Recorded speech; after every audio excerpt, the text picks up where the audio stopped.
Dear baseball. Krizen, swing and a drive, deep, track, wall, go! I just want to say thank you. Thank you for helping me become who I am today. And if I had to describe baseball with one word, it would be relationships.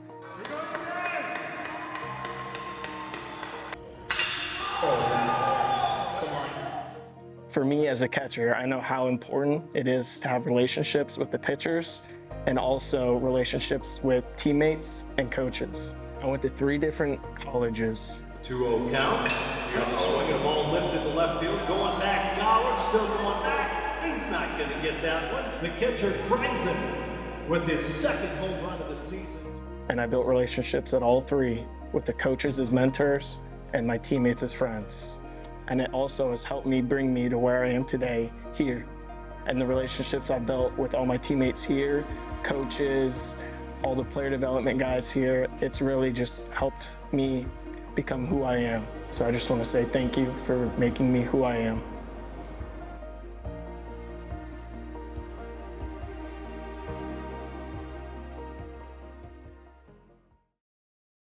What's going on, everybody? Welcome to the first episode of Dear Baseball. I'm Dave Saseski. That's Ben Gillard. It's Ethan Krizen of the Utica Unicorns. And we're just sitting down talking about Ethan's journey in baseball and had a little bit of a chance beforehand. And, you know, you had mentioned that you played for 3 different colleges before you made your way here. What 3 colleges were they, and what's that journey been like? So out of high school, I was pretty small. I was 135 pounds graduating high school. So I went to a small NAI, Thomas University in South Georgia for 2 years. And COVID hit my first year. So I had an extra year of eligibility, which I used to go to Tallahassee Community College. I kind of bet on myself there. And, I had 1 year of JUCO eligibility, and it was kind of do or die for me, whether or not I would go and play the next year or if I'd be done. And luckily I had some good coaches and really good teammates and played really well there, and ended up going to Murray State University in Kentucky for John Morant, 2 years. right? Yep, John Morant. We're Morant State University. We're called the Jaws. Yeah. So, we were talking, and kind of part of your story, Ethan, has been being overlooked, right? That's part of the reason why, you went to those 3 schools, made your way here. And I had mentioned to you, because you went deep the other day, and I think it was left center field. Yeah. And I mean, it was an impressive home run, by the way. And you said, well, I worked out with an NFL running back, A.J. Dillon. Talk about that experience, because, being overlooked, but also having an NFL guy like that say that. What was that like? And So it was this offseason, I worked out at Coach Tumbarello Performance in Bonita Springs, Florida. Yeah. And I had Mike Gogan as my strength coach, and it was me and a few other independent professional baseball players. And the place we worked out at was mainly NFL guys, so it was really cool being in the experience and kind of see how hard these guys work, because they're specimens. They're huge. Right. They're massive. And so there was quite a few guys in there: Gardner Minshew, A.J. Dillon, Matt Milano, Spector, the linebacker for the Bills. Yeah. It was a really cool experience, and I got a lot stronger in there being around those guys in that atmosphere, and it's really helped me, be in a good spot. So Gardner Minshew, Ray Ortega, there's some similarities. Yeah, there is similarities there, for sure. Go ahead, Jay. Yeah, so you talk about just this being overlooked, all that. You feel like playing with that chip on your shoulder just adds to that fire, that passion that you bring to the diamond? Definitely has. I've always been on the smaller side, but it's never really bothered me. I just, I go about what I do every day, and it's just kind of stacking days and not worrying about what other people say. So for you, and as a catcher, a lot of catchers, it's like, yeah, offense is important, but you take pride with how you work with your pitchers. Talk about, who you view yourself as a player, and what you put your time in most. Offensively, the bats are all going to heat up here in the USPBL as the weather gets warmer. That's baseball, right? You do have 1 home run, but I think it's the way that you work with these pitchers that's really stood out. Right. Yes. So for me, I'd rather go 0 for 3 with 3 strikeouts and our pitchers throw a shutout than me, have a home run, a couple doubles, but our pitchers struggle. Yeah. So it's kind of one of those things. I'd rather have a great defensive game than have a great offensive game, just because that's kind of who I want to be. Yeah. Is I love JT Romito. He's a very good defensive catcher, It's a good catcher. and he's he can swing it too. So Yeah. he's always like you think of him as a defensive guy, but then he's a sneaky good hitter too. And that's kind of what I want to be. Is I want to be defense first and then go, oh, plus he can hit too. Yeah. So And we're going to get more into that conversation, but we're kind of like putting a little bit of your time here at the USPBL, and we'd be remiss if we didn't mention Sam Burus's absolute missile from center field to you. Walk me through that play. What's going on through your head? Because there's not a lot of reaction time. You got a runner coming at you at third base. Everybody in the booth thought, okay, there's no way they're getting him there. yeah, so I talked to him after the game, and he was showing me the grip that he threw that ball with, and it Okay. was like this, which is not how you want to throw a baseball. And he told me I saw the ball slip up in the air, Yeah. and my reaction was, oh, he's gonna let it eat. Like he's gonna throw it hard. I just need to react and just catch the ball. And so he threw it, and it was the ball was so slick that I got a short hop, and it just kind of just skipped hard, and I just used the momentum to tag him and somehow hold on to the ball still. And it was kind of one of those things where you're not thinking much during the play, and then afterwards you're like, wow, that was pretty cool. Yeah, it's just one of those things where the only thing on your mind is catch the ball, catch just the to ball, make sure, just stop it any way you can. Yeah. So you mentioned JT. Are there other catchers that you really looked up to growing up, or like guys that you really idolize, whether that be in the big leagues, whether that be in college? Yadier Molina Yeah. and Buster Posey. Nice. Those three. Decent, right? Yeah. Yeah. All the decent catchers. Right. So I think one of the best compliments I would get when I was in JUCO was some of the pitchers would call me Yadier Molina, and I'd be like, that's a it's pretty big cool, compliment. Yachty? Yeah. Yachty. So, and then in terms of making your way here, now we had talked about in junior college, at one point there wasn't a spot for you. What was that conversation like, and how did that go down for you? Well, so when I went into junior college that fall, there's 26 roster spots, Mhm. and we had 55 guys. Wow. So we had 5 or 6 catchers, and I went in there and they're like, all right, catchers suit up. And I see, 5 other guys stand up and go get gear. And I was like, wow, this is going to be interesting. And then I ended up catching, I think, 50 games that year. Wow. Where I caught just about every game, which I thought was really cool. And it gave me a lot of confidence going forward that, I just trust myself and stuff like that. In terms of your makeup, what drives you? Everybody has your morals. It's like family, baseball. What are those for you? What keeps you going? Because baseball is a game, and I know you said you're not a golfer, but it can compare with other sports because you have bad days, you have good days, but it keeps you coming back. When you're having those moments like that where you're like, man, I don't know what to do from here, who do you lean into? I leaned into mostly my parents, my brother, who I played with here last year. He was a pitcher here, and my girlfriend. So Yeah. it's I have a very good circle of people that are very supportive of me.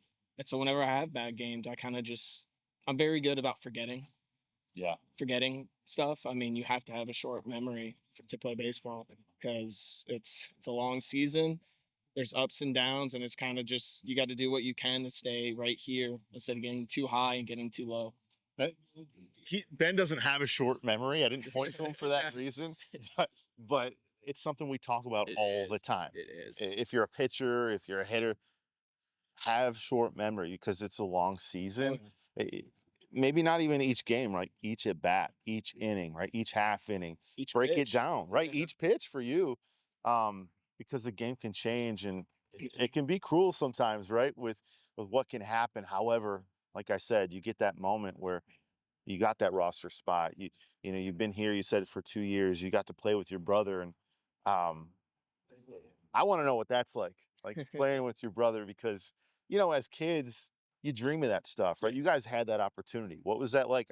highs and lows, and what was the whole experience for you? So it was really cool.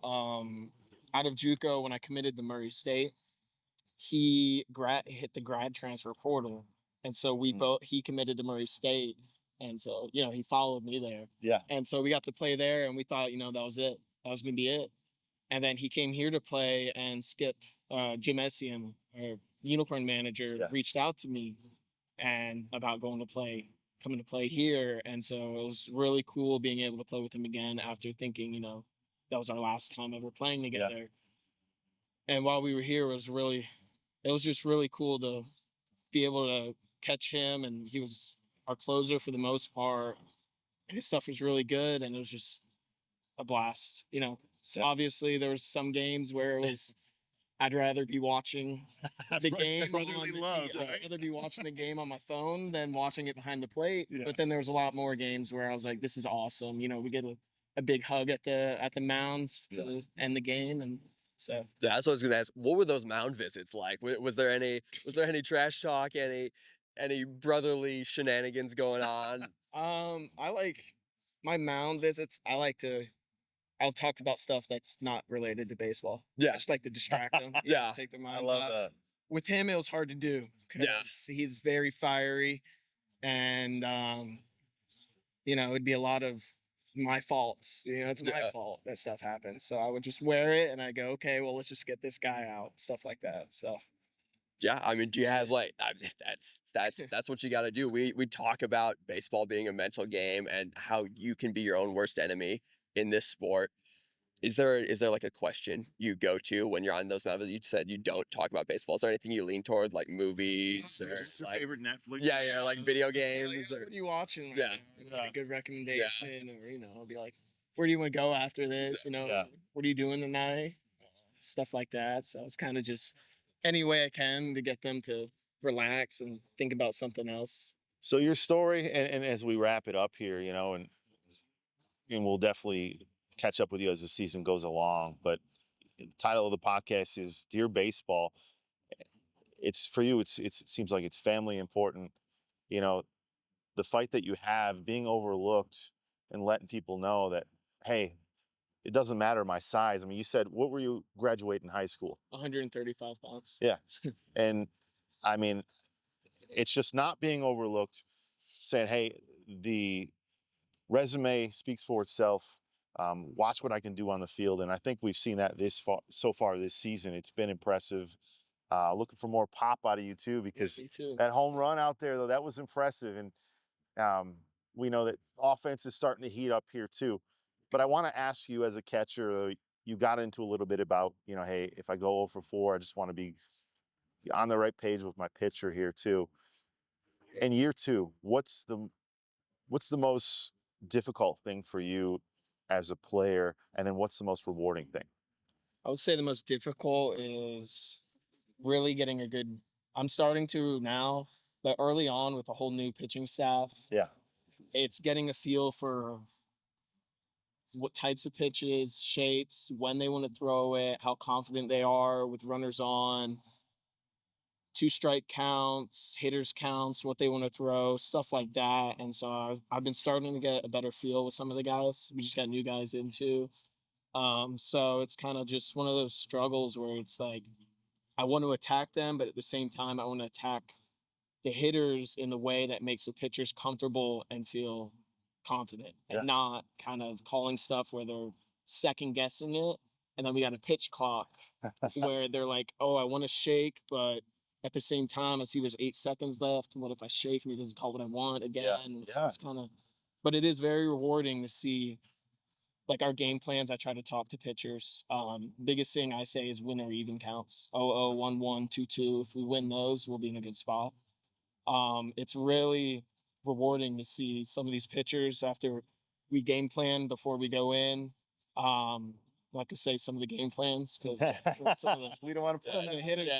we'll just cut that. No. But it's really rewarding to see them go in there and we execute to what we wanted to do and have 1, 2, 3 innings and stuff like that. So it's very rewarding as a catcher to see pitchers work and be rewarded. Yeah, you talk about that.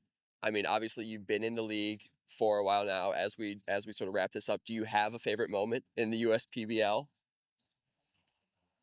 or a favorite Maybe it hasn't game or happened play? yet. Yeah, maybe it hasn't happened yet. Honestly, last year was I loved last year. We had a great pitching staff, and I really enjoyed catching all of them. And I would just say I don't have a favorite moment so yet in the league. So I mean, maybe it hasn't happened Yeah, yet, yeah. right? Like there's still a lot of baseball left here, but hey, we appreciate you taking the time, man. Absolutely. I mean, it's just great to sit down with you. So what we'll do, first podcast here, we'll have you sign that baseball. Appreciate everybody watching here. Episode 1 in the books, Dear Baseball. Dave Saseski, Ben Gillard, Ethan Krizen. Thanks for tuning in, guys. Peace.